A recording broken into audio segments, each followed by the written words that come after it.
देश मेरा रंगरेज ये बाबू।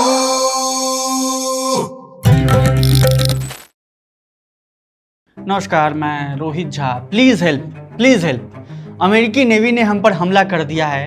हम डूबने वाले हैं, हमें बचा लीजिए। ये आखिरी शब्द थे उस भारतीय शिप पर मौजूद नाविकों की जिसे अमेरिका ने मिसाइल दागकर उड़ा दिया। So this is motor tanker Marivex. This is motor tanker Marivex.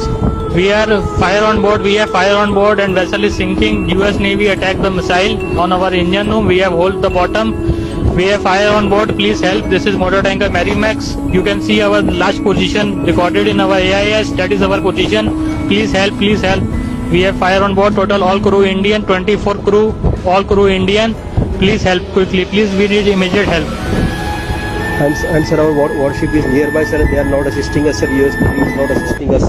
बीते 3 दिनों में 3 जहाज पर हमले हुए जिसमें 3 भारतीयों की मौत हुई। 3 भारतीय नाविकों में सुरेश पटनाला शामिल थे। उनकी पत्नी भार्गवी बताती है कि हर सुबह उनके पति का गुड मॉर्निंग संदेश आता था। हमले वाले दिन वो मैसेज नहीं आया। पिछली रात उनका अंतिम मैसेज था गुड नाइट, बच्चों का ख्याल रखना। भार्गवी कहती है कि हम 4 लोग थे, अब 3 रह गए। सुरेश अपनी शादी की सालगिरह से पहले घर लौटने वाले थे, मगर सुरेश घर लौट पाते उसके पहले ही अमेरिकी मिसाइल ने उनकी जान ले ली। हिमाचल के हमीरपुर के रहने वाले आदित्य शर्मा के परिवार ने भी सवाल उठाए। उनके दादा अशोक शर्मा पूछते हैं कि यदि जहाज को चेतावनी दी गई थी तो कप्तान ने आगे बढ़ने का फैसला क्यों किया। उन्होंने पूरे मामले की जांच की मांग की। आदित्य के पिता राजेश शर्मा ने भी यही सवाल उठाया है। यूपी के देवरिया के रहने वाले शिवानंद चौरसिया की मौत ने भी उनके परिवार को गहरे सदमे में डाल दिया है। 6 महीने पहले ही विदेश में पहली नियुक्ति पर गए शिवानंद अपने पीछे पत्नी और 2 छोटे बच्चों और वृद्ध माता पिता को छोड़ गए। उनके गांव में लोगों को अभी तक विश्वास नहीं हो रहा कि होनहार शिवानंद चौरसिया अब नहीं रहे। National Union of seafarers of India NUSI ने हमले की कड़ी निंदा करते हुए कहा कि संघर्ष वाले क्षेत्रों में काम करने वाले समुद्री कर्मचारियों की सुरक्षा सुनिश्चित करना सरकारों और जहाज मालिकों की साझा जिम्मेदारी है। सरकार की जिम्मेदारी है कह रहे हैं, और सरकार क्या कर रही है?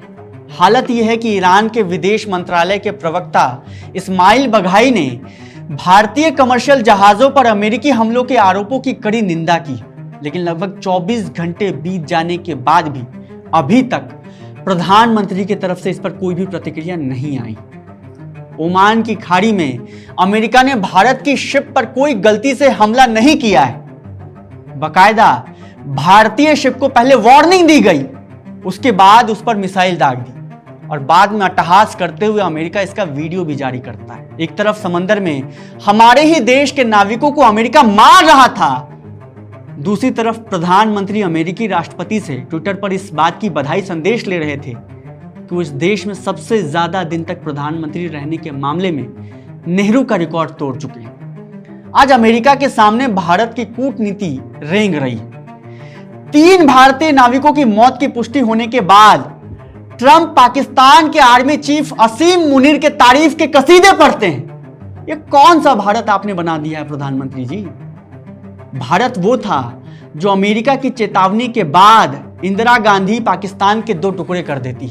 ये वो भारत था जो अमेरिकी प्रतिबंधों के बावजूद अटल बिहारी वाजपेयी परमाणु का सफल परीक्षण करवाते हैं। ये वो भारत था जो अमेरिका में अमेरिकी भीड़ के सामने मनमोहन सिंह ये कहकर आते हैं कि इराक पर हमला अमेरिका की सबसे बड़ी गलती थी।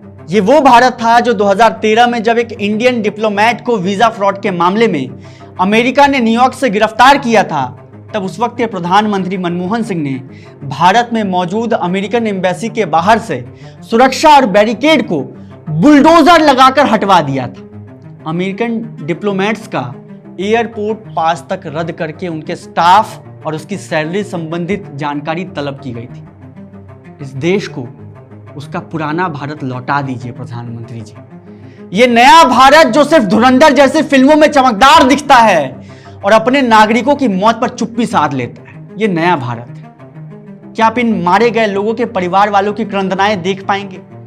अगर आप देख सकते हैं तो देख लीजिए कि आपकी चुप्पी किस कदर इन मारे गए लोगों की आंसुओं का उपहास उड़ा रही है। एक तरफ प्रधानमंत्री चुप है, दूसरी तरफ बीजेपी सांसद अनुराग ठाकुर अपने संसदीय क्षेत्र हमीरपुर के आदित्य शर्मा के जहाज हमले में हुए मौत पर दुख प्रकट करते हैं, मगर अमेरिका का नाम तक नहीं लेते। भारत के 3 नाविक मारे जाने पर कहीं कोई जवाबदेही नहीं। लेकिन अगर यही चीज अमेरिका के साथ हुआ रहता कि किसी हवाई हमले में 3 अमेरिकी नाविक मारे जाते, तो अमेरिका में 24 घंटे चलने वाला एक राजनीतिक संकट खड़ा हो जाता। लेकिन भारत के मामले में यह तस्वीर अलग है। मरने वाले लोगों के परिवार वालों पर दुखों का पहाड़ टूट पड़ा है, लेकिन प्रधानमंत्री के पास इस हमले को लेकर अमेरिका से सवाल पूछने तक का वक्त नहीं है। कमाल की बात। द हिंदू की डिप्लोमेटिक अफेयर्स संपादक सुहासिनी हैदर ने ट्विटर पे लिखा कि अमेरिकी नेवी द्वारा 3 भारतीयों की हत्या पर सरकार का रुख न सिर्फ पहले के रवैये से बिल्कुल अलग है, बल्कि यह भी दिखाता है कि सरकार हॉर्मुज में नाकेबंदी लागू करने की अमेरिकी कदम को सही मानती है। और यह बड़ी बात है। यह वक्त मारे गए 3 भारतीय नाविकों के परिवार वालों के दुखों में साथ रहने का है और सरकार से जवाबदेही तय करके सवाल पूछने का भी वक्त है। सवाल पूछते रहिए और प्रधानमंत्री के ट्वीट का और दुख प्रकट करने का इंतजार करते रहिए। देखते रहिए वीटी चोखा। शुक्रिया, हम भी इंतजार ही कर रहे हैं।